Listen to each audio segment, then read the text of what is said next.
Hello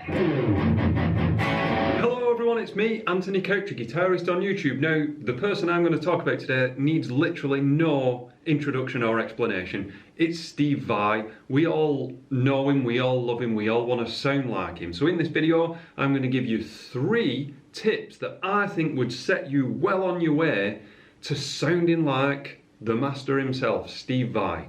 Now, what I'm not going to have time to talk about today is, of course, the most important part of Steve Vai's playing, and that is his faces. And we all know them. We've got the ouch, I've just stubbed my toe on a Marshall cab face.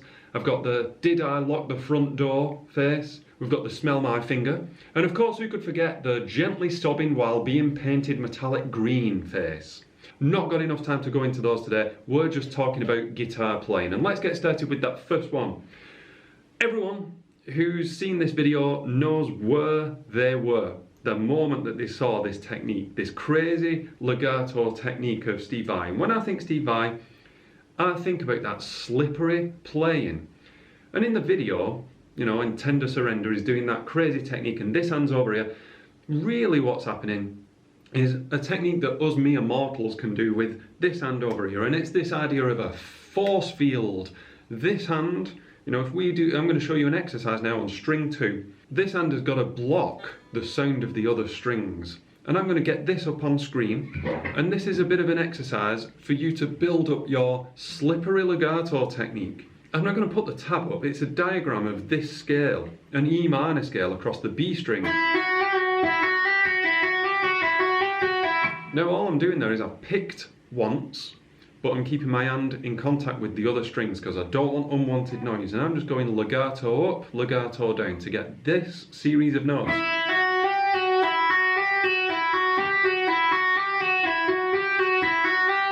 Once I'm really confident with that, I want to do this. This is the slippery bit. Legato itself is very smooth sounding, but this is the bit that's going to create that slipperiness. Did you see that? I slid up to the next position.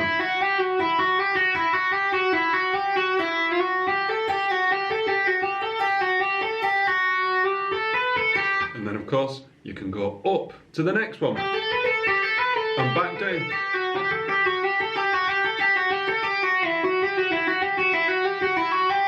Even lower. When you played up super fast.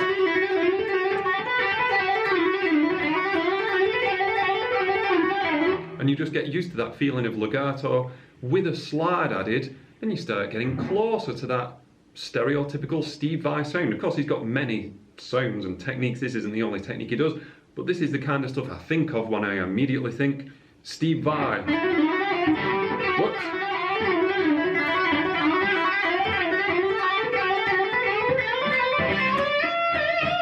You can do it cleaner and faster, but try it. Try it yourself and see how far you get. The next one, right, okay. So this is a little bit more important than that first one. You have to extend your vocabulary of chords. It's essential. Yeah, this one isn't a cool sweet lick or tapping lick or something. No, this is the technique side. This is the theory side of it. Let's take a nice conventional chord progression of E minor to C. Sounds brilliant, doesn't it? Sounds very nice. We can create a song using those chords. There's nothing wrong with that.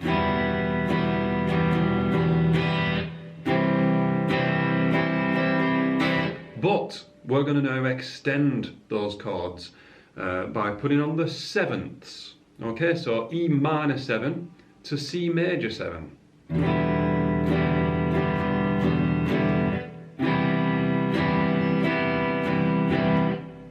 Not really sounding like Steve Vai. What about if we arpeggiate it?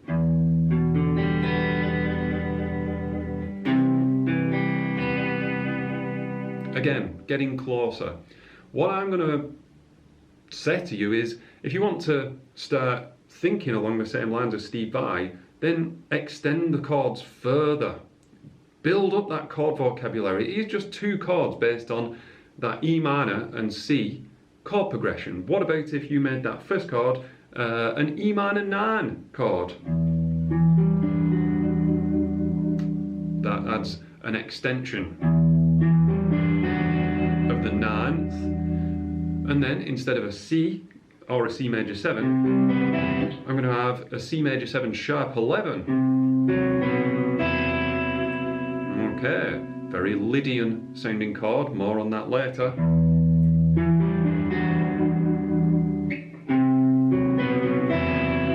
Imagine that drum beat. Boom, da, boom, boom, da, da, dum, boom, dum, dum, dum, da. I can't do the drum beat with my mouth and the chord at the same time, but you get what I mean.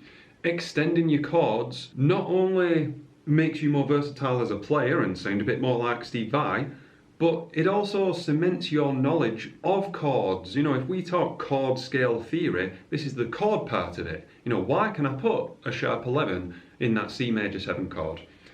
Well, that goes beyond the scope of this video, but I'm going to touch upon it a little bit now with tip number 3, because tip number 3 is learn, analyze, memorize, implement, do, play, make noise with the modes. Modes, okay. Type in modes on YouTube, you're going to get a lot of videos. Go and do that. But here's my little extra thing that I want to add today, because I think that modes tends to get practiced a little bit wrong. I mean, not wrong, but I think this is a slightly better way. When we think about modes, each mode has got its own distinctive sound. And that distinctive sound is tougher to perceive when you do the classic thing of going, okay, I'm going to do C Ionian, followed by D Dorian, followed by E Phrygian. That's an okay way of doing it, but what about if you kept on the same drone note? Get a drone going, get the modes, the diagram of the modes or the sheet music of the modes out in front of you, and play each one of them, but still over that E drone. Don't worry about moving these modes. You're going to hear the differences in the characteristics between these modes way more. And even just practicing some of these modes, you're going to think, oh, that's a very Steve Vai sounding one. E Ionian. And just noodle around. Keep replenishing that low E.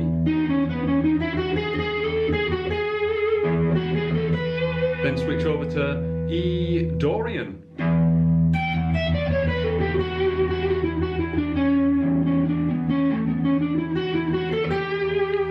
Phrygian.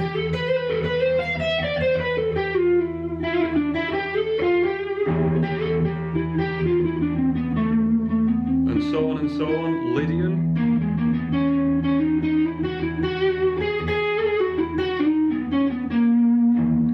Work your way through all 7 modes, doing that over the same root note, and you're going to hear the difference. You're going to understand why it's even worth memorizing the 7 modes. And not only that, but you'd also be approaching the kind of music that Steve Vai makes. Anyway, thank you very much for watching. Hopefully this gives you a little bit of insight into the world, or at least how I think is a bit of an entry to the world of Steve Vai. If it does, let me know down there. If it doesn't, also let me know down there. What do you want to see on the channel? Come and comment. It's always nice when you say hello. And also come and check out the Couch Potatoes Facebook community page. We would love to see you there. Thank you for watching, and extra special thanks to these names who support me over on Patreon. How good is that of them? They don't have to do it, but they choose to do it. That's nice, isn't it? That helps me out. It helps me make more videos. Right, thank you, and I will see you in the next one.